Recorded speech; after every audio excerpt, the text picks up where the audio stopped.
నమస్కారం. ఈరోజు కథలోకి వెళ్ళిపోదాం. ఒక ఊరిలో మహాధనికుడైన ఒక ధనవంతుడు ఉండేవాడనమాట.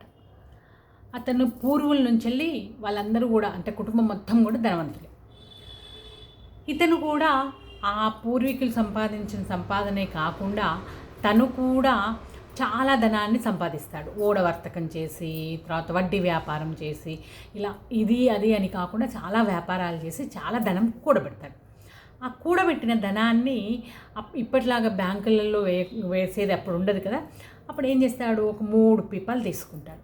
ఆ 3 పీపాలు తీసుకొని ఆ 3 పీపాల్లో ఒక పీపాలో బంగారు నాణాలు, ఒక పీపాలో వెండి నాణాలు, ఒక పీపాలో రాగి నాణాలు, ఇలా 3 ఆ పీపాలల్లో పోసేసి వాటిని కింద నేలమాగల్లో అప్పట్లో ప్రతి ఇంట్లో ఉండేవన్నమాట. ఇలా విలువైన వస్తువులు దాచిపెట్టడానికి. మనందరికీ కూడా తెలుసు కదా, పద్మనాభ స్వామి గుడిలో నేలమాగల్లో కింద ఒక బిలం లాంటిది, గుహ లాంటిది ఉంటుంది. దాంట్లో ఇవన్నీ దాచిపెట్టడం. దీనికి రాకపోకలు ఉండేట్టుగా మెట్లు అవన్నీ ఉంటాయన్నమాట. అంటే కింద ఇంకొక ఫ్లోర్, దాంట్లో దాచిపెట్టేసి రోజు వెళ్తూ ఉంటాడు, చూస్తూ ఉంటాడు. తను దాచిపెట్టినవి ఇంకా వచ్చినవన్నీ వాటిల్లో నింపుతూ ఉంటాడు, చేస్తూ ఉంటాడు. అనుకోకుండా ఆ రాజ్యం మీదకి, వీళ్ళ ఊరి పట్టణం మీదకి శత్రురాజులు దండయాత్ర చేస్తుంటారు. అయితే ఆ శత్రురాజు ఓటమి అనేది ఎరగడు. అలాంటి శత్రురాజు అనమాట. ఇంక ఈ ధనవంతుడికి ఏం చేయాలో అర్థం కాదు. సరే మళ్ళీ చూద్దాంలే, దీని సంగతి మళ్ళీ ఏమైనా బతుకుంటే వచ్చి నేను చూసుకోవచ్చు అని చెప్పేసి అనుకొని వాటన్నిటికి మీద కూడా 3 పీపాల మీద కూడా మైనం కరిగించి పోస్తాడు. నేలమాగల్లో ఈ హడావుడిలో, అతను పారిపోయే హడావుడిలో, కుటుంబాన్ని తీసుకొని పారిపోయే హడావుడిలో వీటిని మోసుకుపోలేక ఆ ధనాన్ని ఏం చేయాలో అర్థం కాక ఆ నేలమాగల్లోనే వదిలేస్తాడు. వెళ్తూ దానికి తాళం వేయడం కూడా మర్చిపోతాడనమాట. ఈ శత్రురాజు అన్నిటినీ ఓడిస్తూ ఈ పట్టణం మీద కూడా దాడి చేస్తాడు. ఆ దాడి చెయ్యడమే ఏం చేస్తాడంటే, అన్ని ధనవంతుల ఇళ్ళలోకి వెళ్ళి వాళ్ళ సొత్తునంతా కూడా తీసుకొని వస్తూ ఉంటాడు. అలాగే ఈ ధనవంతుడి ఇంటికి కూడా వెళ్తాడు. ఈ ధనవంతుడి ఇంటికి వెళ్ళినప్పుడు సైనికులు సోదాలు జరుపుతూ చేస్తూ ఎక్కడ ఏ విలువైన వస్తువులు ఉన్నాయని చేస్తున్నప్పుడు ఈ నీలమాగలికి తాళం వేయలేదు కదా, వెళ్ళిపోతారు కిందికి. వెళ్ళిపోయినాక అక్కడ చూస్తే ఈ పీపాలు కనబడతాయి. 3 పెద్ద పీపాలు ఉంటాయి. పీపాలు చూస్తే పైన చూస్తే మొత్తం మైనం ఉంది. ఇది మైనము పీపాలు ఉన్నట్టున్నాయి అని చెప్పేసి ఆ రాజు ఏం చేస్తాడు, వాటిని సైనికులకు అప్పచెప్పి వీటిని ఏదో కొంత ధరకి ఎంతో కొంత దానికి అమ్మేసేయండి అని చెప్పేసి అంటారు. సరే అని చెప్పేసి సైనికులు ప్రయత్నం చేస్తారు అమ్మడానికి. ఎవరు కూడా ముందుకు రారు, మైనం పీపాలే కాబట్టి. వాటికి ఎవరు రాకపోతే వాటికి కాపలాగా ఈ సైనికులు ఉంటారు. ఇంతలో కొన్ని రోజులు గడిచినాక ఒక మైనపు వత్తులు తయారు చేసుకునే ఒక అతను వచ్చేసి, బాబు నేను మైనపు వత్తులు తయారు చేసుకుంటాను, నాకు ఈ మైనం ఉపయోగపడుతుంది, నాకు కాస్త తక్కువ ధరకి ఇవ్వండి అని చెప్పేసి అతను చెప్తాడు. అనగానే ఆ సైనికుడు అంటాడు, అబ్బబ్బా తొందరగా తీసేసుకో, చాలా రోజుల నుంచి వీటిని కాపలా ఉండలేక అదవుతున్నాను నేను, వీటిని 3 పీపాలని నువ్వు తీసుకెళ్ళిపో అని చెప్పేసి ఆ మైనపు వత్తులు తయారు చేసుకునే వ్యక్తి ఇచ్చిన చిల్లర డబ్బుల్ని తన జేబులో వేసుకొని వెళ్ళిపోతాడు. ఈ మైనం వ్యాపారి, అమ్మయ్య మైనం దొరికింది, చాలా తక్కువ ధరకి 3 పీపాలు నిండా కదా అని చెప్పేసి ఇంటికి తీసుకెళ్తాడు. మెల్లిగా ఇంటికి తీసుకెళ్ళిపోయినాక ఆ మైనము ఒక్కొక్క దాంట్లోంచి మైనం తీసుకొని వత్తులు తయారు చేసుకుంటూ అమ్ముతూ ఉంటాడు. కొన్ని రోజులక ఆ పైన మైనం పూత అయిపోయినాక దాంట్లో మైనం కోసం చేతులు పెడితే ఒకరోజు చేతికి ఏదో గట్టిగా తగులుతోంది. ఏంటబ్బా చేతికి గట్టిగా తగులుతుంది అని చూసేసరికి అందులోంచి వెళ్ళి బంగారు నాణాలు దొరుకుతాయి. అతనికి చాలా ఆశ్చర్యం వేస్తుంది. ఆ తర్వాత రెండవ పీపా దగ్గరికి వెళ్తాడు. ఆ 2వ పీపాది కూడా మైనం తొలగించి చూసేస్తే దాంట్లో వెండి నాణాలు కనబడతాయి. అలాగే 3వ పీపా దగ్గరికి వెళ్తాడు. 3వ పీపాలో కూడా చేయి పెట్టి చూసేస్తే అతనికి రాగి నాణాలు కనబడతాయి. ఇదేదో తనకి చాలా ఆశ్చర్యం వేస్తుందన్నమాట. ఏం చేయాలో అర్థం కాదు. ఒకటేసారి బయటపడిపోతే అందరూ దోచుకుంటారేమో తెలియదు, ఏం చేయాలో అర్థం కాదు. మెల్లిగా రోజులు గడుస్తున్న కొద్దీ పైన ఆటాటోపాలు అంటే ధనం వచ్చేసిందని చెప్పేసి అందరికీ చూపెట్టుకుంటారు కదా, అలా ఏమీ చేయకుండా తనకి ఎంత అవసరమో తన ఖర్చులకి వాటికి అవి మెల్లిగా తీసుకొని బజారుకి వెళ్ళి తనకు కావాల్సినవి కొనుక్కొని అలా మెల్లిగా ఎంతలో ఉండాలో తనకి ఎంత అవసరమో అంతే తీసుకొని ఉంటాడు, జీవితం సాగిస్తూ ఉంటాడు.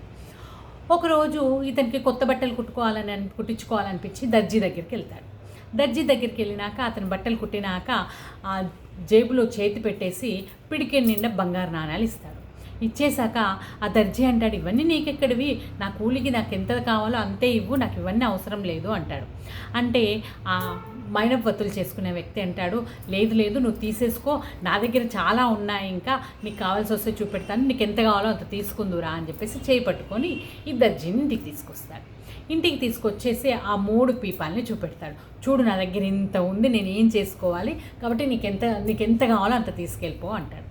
అప్పుడు ఆ దర్జీ అంటాడు, నేనైనా ఏం చేసుకుంటాను అని 2 పిడికిళ్ళ నిండా పట్టుకొని 2 జేబుల్లో వేసేసుకొని, ఇది నా జీవితాంతం సరిపోతుంది, కాబట్టి నువ్వు ఒక పని చెయ్యి, ఇదంతా నీ దగ్గర ఉంచుకోవడం మంచిది కాదు, ఎవరికి అవసరం ఉందో వాళ్ళకి సద్వినియోగపరచు, ఈ నాణాలని బీద వాళ్ళకి పంచు, నీ దగ్గర ఉంచుకోవడం మంచిది కాదు అని చెప్తాడు. వెంటనే మైనపత్తులు చేసుకుని అతను తలూపి, నిజమే నువ్వు చెప్తున్నది అని చెప్పేసి, ఇవన్నీ నేను ఏం చేసుకుంటాను అని చెప్పేసి, అలాగే మెల్లిగా మెల్లిగా అవసరమైన వాళ్ళకి పంచడం చేయడం, ఆ ధనాన్ని దాని మీదనే ఎలా ఏంటి అని చెప్పేసి ఒకలాంటి ఏమవుతుందో అనే ఒక గాబరా భయం పెట్టుకోకుండా వాటిని మెల్లిగా అవసరమైన వాళ్ళకి ఉపయోగిస్తూ ఆ ధనాన్ని, ఆ బంగారు వెండి రాగి నాణాలని దానం చేస్తూ ఉంటాడనమాట. అంటే ఈ కథ చెప్తున్నప్పుడు అనిపించింది, నిజంగా ఇలాంటి వాళ్ళు కూడా ప్రజలు ఉన్నారా, మనకు ఎంత అవసరమో అంతే ఉంచుకొని మనకు అవసరం లేని దాన్ని, మనకు ఎక్కువైన దాన్ని మిగతా వాళ్ళకి పంచే సమాజాన్ని మనం చూడగలుగుతామా అంటే, మనం అలాంటి భావాలని పిల్లల్లో కలగజేస్తే ఎంత అవసరం, ఎన్ని సుఖాలు కావాలి అంటే ఎంత అవ్వాలి, ఇది కాకపోతే ఇంకొకటి నీ జీవితానికి సరిపడా నీకున్నప్పుడు మిగతాది అవసరమైన వాళ్ళకి పంచి సద్వినియోగపరిస్తే దానికి సార్థకత ఏర్పడుతుంది కదా, ఆ ధనానికి కూడా.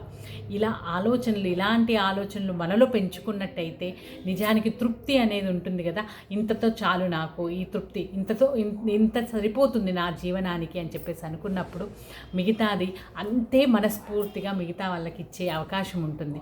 కాబట్టి మనస్ఫూర్తిగా మనకెంత కావాలో అంత ఉంచుకొని మిగతాని సమాజానికో లేదంటే అవసరార్థులకో అన్నార్థులకు వాటిని పంచగలిగితే నిజంగా జీవితం ఆ సంపాదనకి సార్థకతము, మన జీవితానికి కూడా సార్థకత ఏర్పడుతుంది. ఏమంటారు?